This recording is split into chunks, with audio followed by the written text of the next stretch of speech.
Assalamualaikum warahmatullahi wabarakatuh.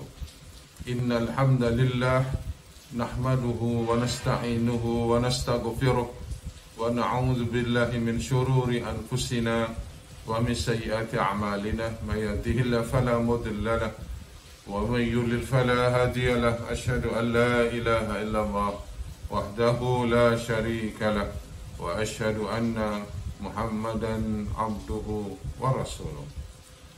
Muslimin dan muslimat yang dirahmati Allah, alhamdulillah kita bersua lagi dalam program Hayya Bina Nu'min Sa'ah. Marilah bersama beriman seketika.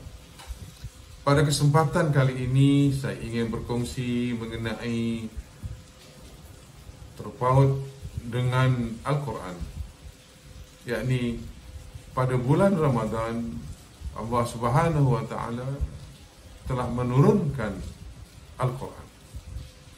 Ini ditegaskan oleh Allah di dalam surah Al-Baqarah ayat yang ke-185. A'udzu billahi minasyaitonir rajim. Syahrul Ramadan alladzi unzila fihi al-Quran hudan linnas wa bayyinatin minal huda wal furqan. Artinya, pada bulan Ramadan telah diturunkan Al-Quran, yakni di dalamnya fihil Quran, Allah telah menurunkan Al-Quran pada bulan Ramadan yang berfungsi hudan linnas, menjadi petunjuk bagi manusia, wa bayyinatin minal huda, dan Al-Quran itu memberikan penjelasan tentang petunjuk itu, dan Al-Quran juga menjadi pembeza, yakni antara yang hak dengan yang batil.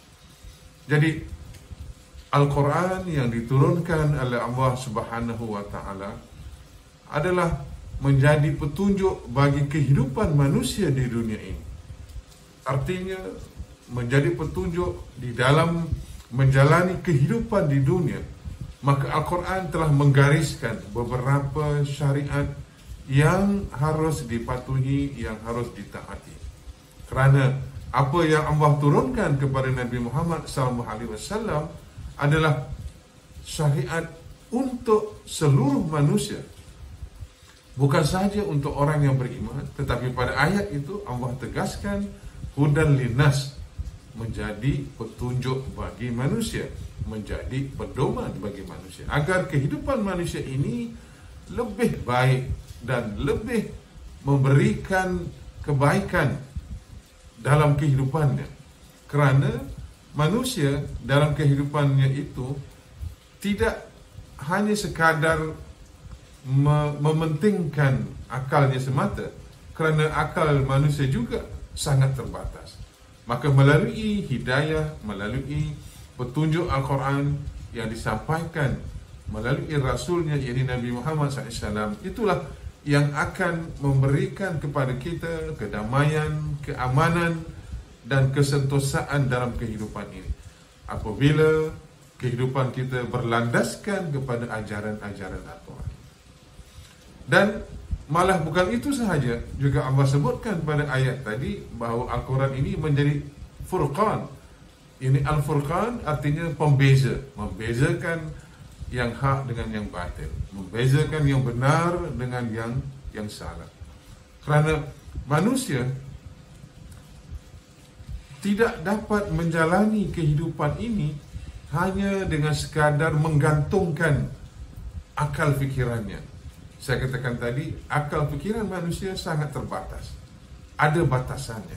Maka melalui petunjuk Allah, melalui wahyu-wahyu Allah, maka akal tadi dapat dibimbing, akal tadi dapat dipimpin ke jalan yang diredai oleh Allah Subhanahu wa Ta'ala, ke jalan yang benar. Maka kadang-kadang akal manusia melihat sesuatu itu benar, tetapi menurut Al-Quran tidak benar. Maka Al-Quran yang merupakan wahyu Allah yang menjadi pedoman dan panduan kehidupan manusia, maka kita haruslah benar-benar memahami dan menghayati ajaran-ajaran. Maka muslimin dan muslimat yang dirahmati Allah, pada bulan Ramadan yang mulia ini, marilah kita hidupkan sunnah Nabi dengan bertadarus Al-Quran, ini membaca Al-Quran. Bertadarus maknanya kita membaca, kita mempelajari, kita memahami, dan juga kita berusaha untuk mengamalkan ajaran-ajarannya dalam kehidupan kita, dalam diri kita, dalam keluarga kita, dan juga dalam kehidupan kita bermasyarakat secara amnya.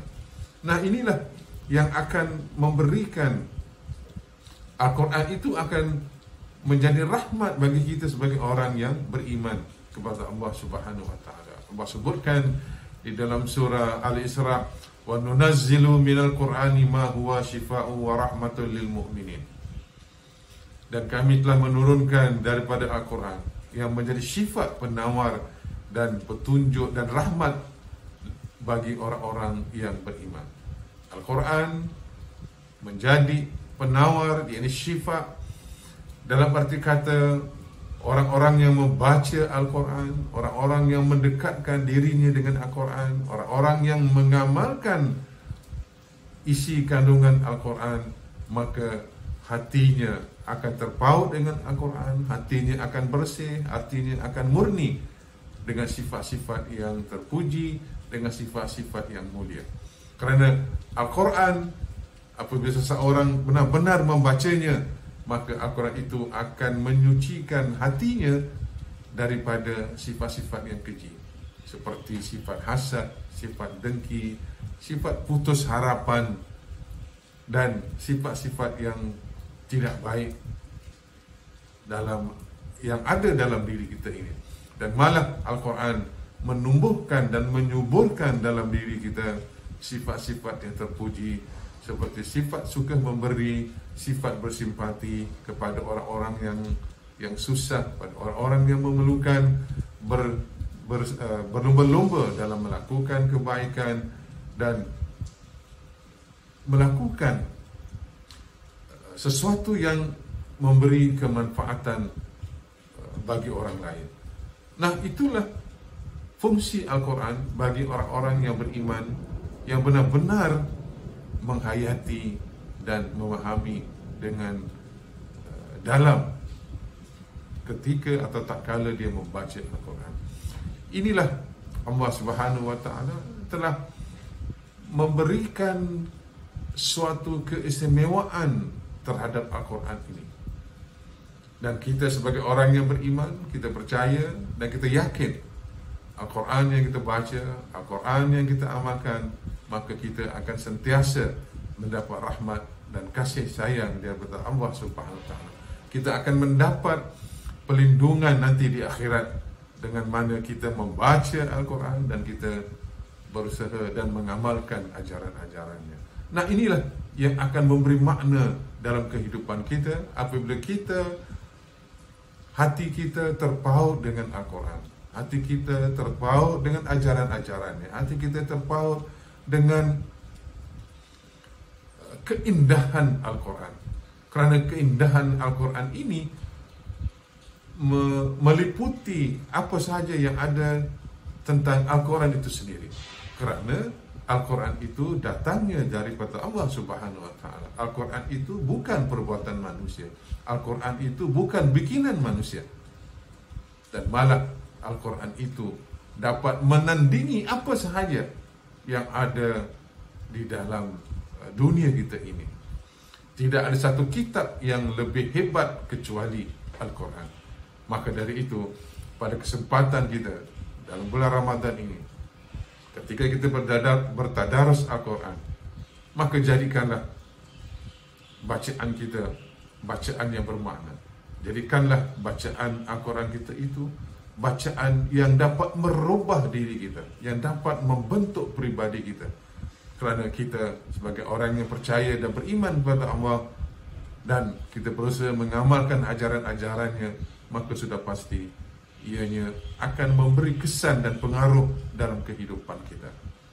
Maka kita mengharapkan kepada Allah Subhanahu wa taala, setiap bacaan yang kita baca, setiap huruf yang kita baca di dalam Al-Quran, bukan sahaja kita mengharapkan pahala daripada Allah Subhanahu wa taala, tapi juga kita mengharapkan Allah memberikan kita pemahaman yang benar terhadap wahyu-wahyunya. Kita minta kepada Allah, semoga Allah memberikan kita pemahaman yang dalam terhadap ayat-ayat sucinya, yakni wahyu-wahyunya, agar kita sentiasa dirahmati dan diberkati oleh Allah dalam kehidupan ini. Muslimin dan muslimat yang dirahmati Allah, marilah pada kesempatan yang mulia ini kita jadikan kehidupan kita budayakan diri kita untuk terus membaca Al-Quran, untuk terus menghayati dan mengamalkan Al-Quran. Mudah-mudahan kita sentiasa dirahmati oleh Allah Subhanahu wa Ta'ala di dunia dan di akhirat. Dan marilah sama-sama pada bulan Ramadan ini kita membuat satu tekad dan untuk kita meneruskan membaca Al-Quran bukan sahaja pada bulan Ramadan, tapi pada bulan-bulan seterusnya.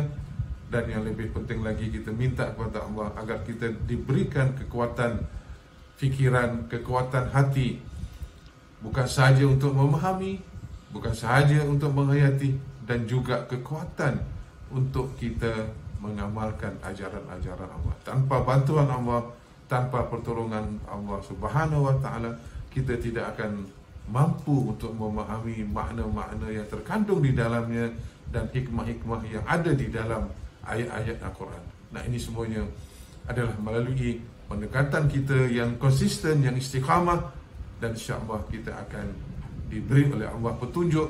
Allah akan membuka pintu-pintu pemahaman terhadap Al-Quran, dan kita mengharapkan kita ini menjadi orang-orang yang sentiasa diberkati dengan Al-Quran. Orang-orang, apabila kita membaca Al-Quran, kita diberkati dan dirahmati oleh Allah Subhanahu wa Ta'ala. Muslimin dan muslimat yang dirahmati Allah, marilah sekali lagi pada kesempatan Ramadan ini kita terus bertadarus menghidupkan sunnah Nabi dan menghidupkan ajaran-ajaran Al-Quran untuk kita bergotong royong dalam kebaikan, berlumba-lumba dalam kebajikan, dan kesemuanya itu dalam rangka kita mengabdikan diri kepada Allah Subhanahu wa Ta'ala. Mudah-mudahan amalan kita, ibadat kita pada bulan Ramadan ini diterima oleh Allah Subhanahu wa Ta'ala, dan semoga amalan-amalan dan ibadat-ibadat itu dapat membentuk diri kita menjadi hamba-hambanya yang salihin dan muhsinin. Sekian, terima kasih. Subhanakallahumma wa bihamdika asyhadu an la ilaha illa anta astaghfiruka wa atubu ilaik. Bismillahirrahmanirrahim. Wal 'asri innal insana lafi khusr illa allazina amanu wa 'amilus shalihat wa tawassaw bil haqq wa tawassaw bis sabr. Allahumma ahsin akibatana fil umuri dunya. Rabbana zalamna anfusana wa illam taghfir lana wa tarhamna lanakunanna minal khasirin. Rabbana atina fid dunya hasanah wa fil akhirati hasanah wa qina azabannar. Wa sallallahu ala sayyidina Muhammad wa ala alihi wa sahbihi wa sallam. Walhamdulillahi rabbil alamin. Kita bertemu lagi pada kesempatan yang lain. Wabillahi taufiq wal hidayah. Wassalamualaikum warahmatullahi wabarakatuh.